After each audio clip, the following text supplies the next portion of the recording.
Hey guys, thanks for joining me. And if you like what you see, please subscribe.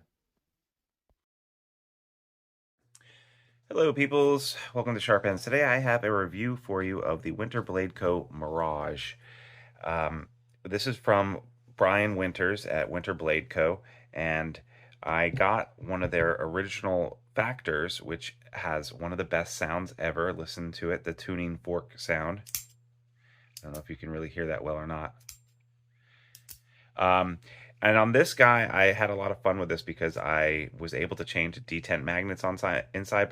By fun, I mean it was very nerve wracking. You can go back and look at those videos because the rare earth magnets in here are very strong. I wanted to change detent. The detent on this, there's actually a magnet inside right there, if you can see, and that holds the blade to the side. And what centers it is this little piece of nylon or plastic right there, right? And then this is all magnetic knife. So the lock is magnetic too. And when it flips forward and goes over, this goes forward kind of like an access lock, but not, and locks it in.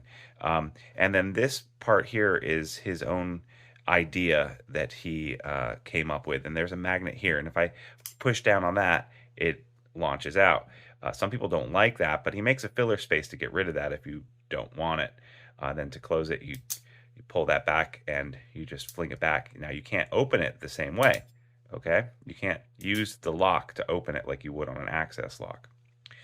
So this is the Factor, and it rightly so was made knife history because it's all magnets. The detent is magnetic, the lock is magnetic, everything about this is magnetic, which is pretty cool, and the materials are pretty cool. M390, it is made in China by, I want to say Best Tech, one of the best OEMs out there. I could be wrong. If I'm wrong, I'm very sorry. And then his second, or one of his next projects, was the Mirage, which is an assisted opening knife with magnets again. I know in the knife world, a lot of people say, hey, assisted knives are only for those cheap gas station knives. And 9 times out of 10, you are correct. However, this is not a cheap knife. Um, but it is pretty cool, and it is magnetic. And this time, if you do pull back the lock, the button part of the lock, it will open. Now, it's not like spring open like Magna Cut. It just kind of opens, right? And then to close it, you pull back the button and do that. And you can also, give it a little flick with your wrist to make it go even faster. Now, it will not open in the fully vertical position. So if I do that fully vertical, it just goes halfway. You have to be holding it horizontally at least, and even better, upside down. Or you have to just use the button to open and close it, which is absolutely fine. So it's an assisted knife, right? I mean, it's not going to fly open like a ProTech. It's not meant to. The design on this and the build quality on this are awesome. I really like the carbon fiber on here, and I really like the titanium. He seems to like to use carbon fiber, which I think is great. It kind of reminds me of making boats, which I like to do, and I like to work with carbon fiber. And I also made racing shells at Carnegie Mellon when I went to school there, and so I'm used to working with carbon fiber, and it just reminds me of that. So yeah, pretty cool, right? Sharp M390. It came out with 5 or 6 different versions of this, even a Timascus version, I believe. And then he also recently came out with a new version of this. This is not as groundbreaking. The Mirage is not as groundbreaking as the Factor. Having said that, I like this knife a lot. I like its aesthetics, and I like that I can carry it around and use it in a more dress formal situation. The bearings are pretty cool. I haven't taken this apart. One of the things that I really liked about the Factor was that it kind of came with extra magnets and said, hey, you can make your own detent the way you want to. And opening up and playing with this was actually a lot of fun. I also added a isotope vial in here to this little place in here. That was pretty cool. This actually glows in the dark. Let's see if I can show you. Might as well, right? Let's see if I can show you. See how it, this isn't a nightlight. This is an actual isotope that degrades and is always glowing. It's not charged by the sun or by light or anything like that. And I'm blanking on the name right now of what it is. I shouldn't, because I've used it several times. But anyway, there it is. But very cool. I like the ringing sound that this knife makes too. I think that's very unique. And the unique way that you open it, I don't mind that. I like innovation. Some people are very annoyed by that. In the third batch that he made of these, this is the batch 2. In the third batch he made of this, you could actually buy it with a spacer in here instead of this opening device. This does not make a noise. And there was nothing really to fiddle with or change. It's already all set up. There was no like adjustable detent in it.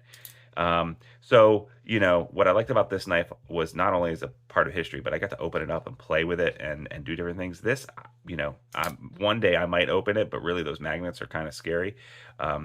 But this is done. This is fine. This is a great knife. But if you're not into it, you know, pass. But I love Brian Winter's stuff, and so I think I'm probably going to buy every one of his knives just to have a full collection. So I personally got it. If you're trying to decide though between these two knives, I think that it obviously has to be a factor. If you get a chance to get a factor, either batch 2 or batch 3, I would go for it. The batch 3 is more has more finishing styles and different little upgrades here and there, but not enough to really matter. If you see a factor 2 and it's at the right price, go ahead and get it. Some companies, I actually got this off of, I want to say DLT, like he did a limited release with DLT and I was able to snag one.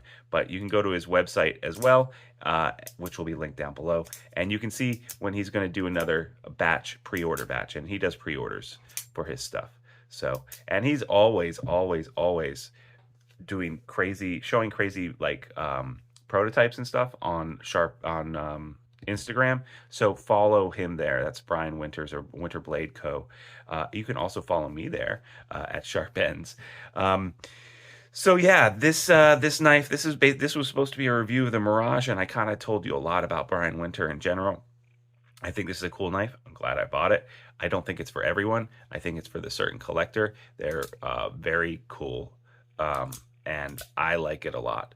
But I think that this is going to have limited appeal in the wider knife world. I will not sell this. I love this knife. But that being said, I bet there's a lot of people who bought the Mirage who probably want to pass it on the secondary. So maybe you could, if you're into it, you could look for one and see if you can find one. Do you guys have a Mirage? What do you think about the Mirage versus the Factor? I'd love to hear what you think.